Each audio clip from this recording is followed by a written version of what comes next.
ह्या महानगरपालिकेच्या आयुक्तांनी जीबीकडे पाठवले आणि 2 जे जागा आहेत ते जागा महापौरांनी सुचवल्या. असं टोटल 9 जागा आहेत. 9 जागा बघितलं तर 21 एकरच्या ह्या सगळ्या जागा आहेत आणि रेडी रेकनर बघितलं हजारो कोटीचा ह्या ठिकाणी धंदा रेडी रेकनर होत आहे. त्यांना 150 कोटी जर कमी असेल, 1378 कोटीची ही योजना आहे. तुम्ही 10% मेंटेनन्स ठेवला आहे. 1400 कोटीचे 10 कोटी मेंटेनन्समधला 40 कोटी तुमचे तिथं कम होतात.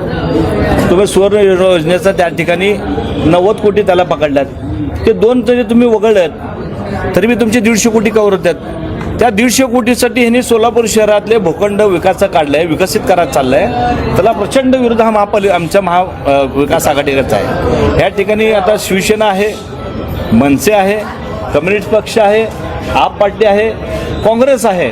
आम्ही सर्वजण मिळून ह्या ठिकाणी ह्या BOTच्या कामाला ह्या ठिकाणी आम्ही विरोध करतो. आम्ही विकास कामाला, शहरातल्या पाईपलाईनला विरोध करत नाही. ते ह्या ठिकाणी निवडून येत असताना भारतीय जनता पार्टीने सांगितलं होतं की राज्यात आमची सत्ता आहे, देशात आमची सत्ता आहे आणि तुम्ही आम्हाला निवडून द्या. तर शहरातल्या लोकांनी भरवून त्यांना यश दिलं. तुमच्या जवळजवळ 84 नगरसेवक आहेत. कॉप्ट 9 पकडलं तर 93 नगरसेवक तुमच्यात एवढं शहरांनी दिले. तर मग राज्यात सत्ता आहे, देशात सत्ता आहे, तुम्ही त्यांच्याकडनं 150 कोटी निधी आणा ना जर कम पडले असेल तर.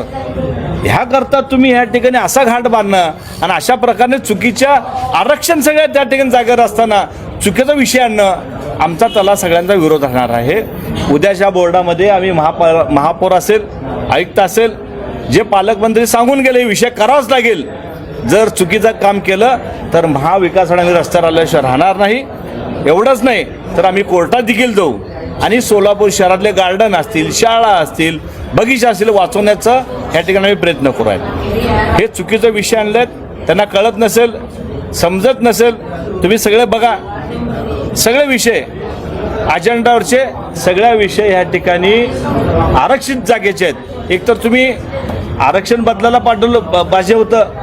राज्यामध्ये तुमची सरकार आहे, तुम्ही विषय आणताना व्यवस्थित आणायला पालता. हा अतिशय चुकीचा.